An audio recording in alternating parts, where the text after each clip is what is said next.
to inspire the next generation of world changers. It's not an easy journey. We know that whenever we've had events like this, or we've done different things like gone on a plane or gotten out of our comfort zone and have organized something locally, whether it's, volunteering or being passionate about animals and saving them, or anything we're passionate about, that is a long, difficult journey.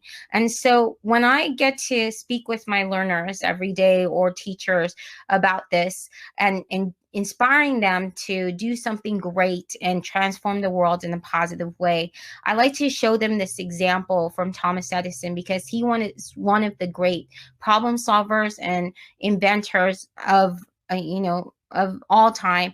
And if you can see this quote, you might be able to figure out what he was inventing or what problems he was solving with this. And it was one of the greatest inventions ever, which is the light bulb.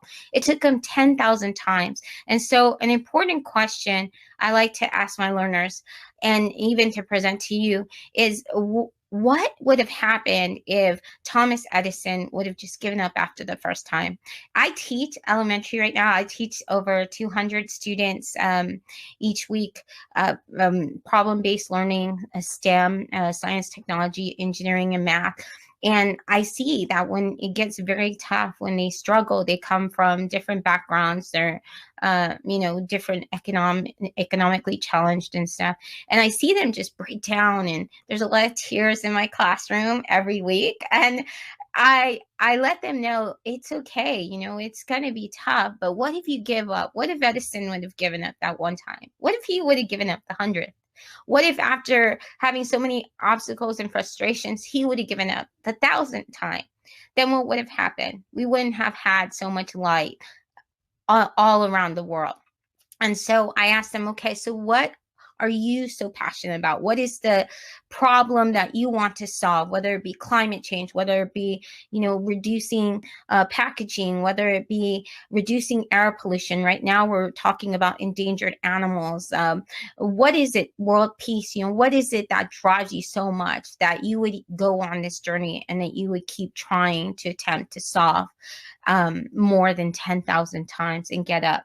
And so the question becomes, how do we even give them that inner drive and the skills, especially the spiritual and not only the intellectual? Because I think that often we do a great job about that, especially the ones that are listening to this presentation, because you are constantly out there equipping yourselves, learning, how I teach this way or that way.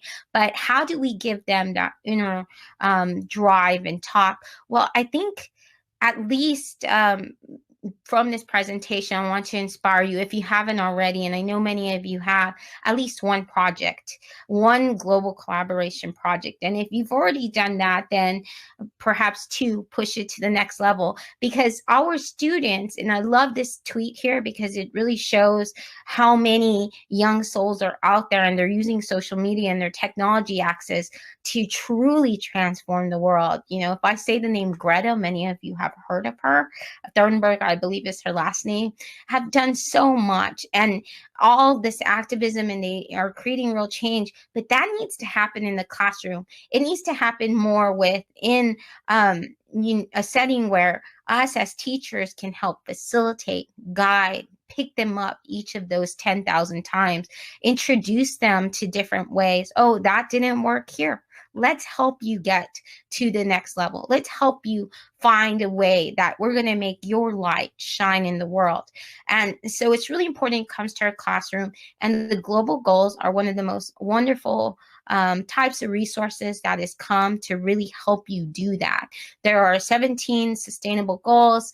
They even have a classroom projects where you can, all of this is free. You can gather with many teachers and schools around the world and classes, and you can attempt to make real change in the world.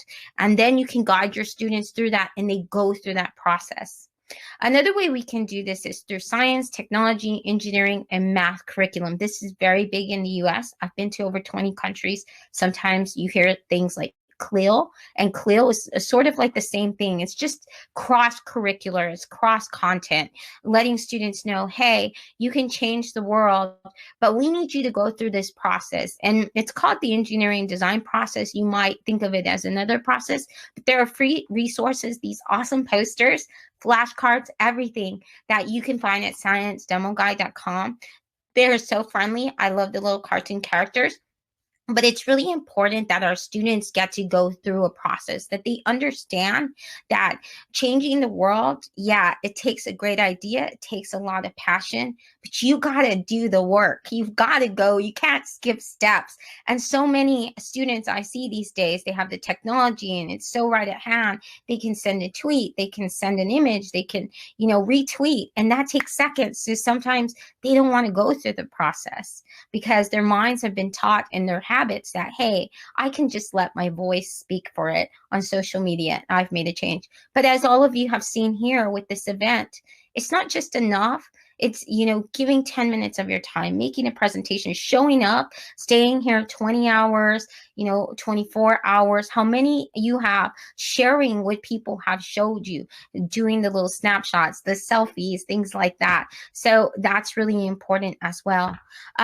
And so all of these you can get for free, and he has lessons and everything. And that, look, it is even framed with that message. We can use STEM to help our world. So part of this process, and the most important part, is your self-talk. One of the reasons why I've been so successful, I've been able to be a world changer in so many, is because when it gets really tough, I'm able to go for that 10,000 time or the 1,000 time or whatever obstacles.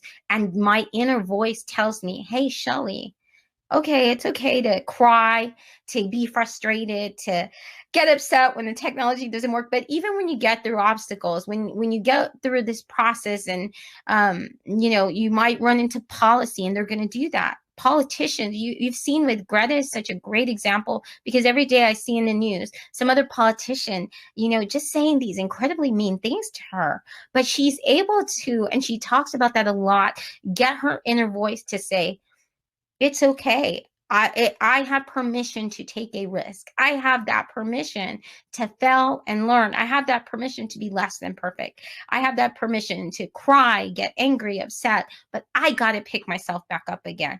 And so I've been very lucky that I've had several adults. My father, is one of the strong ones that every day in my life came to me and said, when you graduate from college, when you change the world. And that was the conversation. So that became my inner voice. And that's what you can do as a teacher. And getting them to say these out loud, it may seem kind of silly. Some of them might, but it really helps them in so many ways. And I've seen my students really grow through this. I'm so passionate about this. I call it mission-minded learning. And so I really like to, with my students, be able to frame it. Hey, I believe in you enough. I am your Yoda. You got to be their Yoda and say, now you have this mission to, solve climate change, to make this world a better place, peace, be part of the UN, and have those conversations. 10 minutes. And in fact, I think I only have a minute left or something, but you're not going to have all the ingredients that I can share with you, but you can go to shellyterrell.com/innovation and find many of these ideas. But being that student's champion, being able to get through them through a project this year that really goes into looking at one of those sustainable goals is so important, and letting them know, I'm involving you in the process. Your ideas, they count, they matter, and it's important that you document them. Journaling, the reason we know about Edison, Newton, all of these great inventors is because they kept journals. We're able to see them in libraries and museums, and we're able to see how they changed the world. You are a world changer because you inspire, and so you have a community. And so don't let this be your last conference or event or anything. Continue to surround yourselves with passionate people. And that's it. I'll leave you with that quote. Thank you all so much. Donate, donate, donate.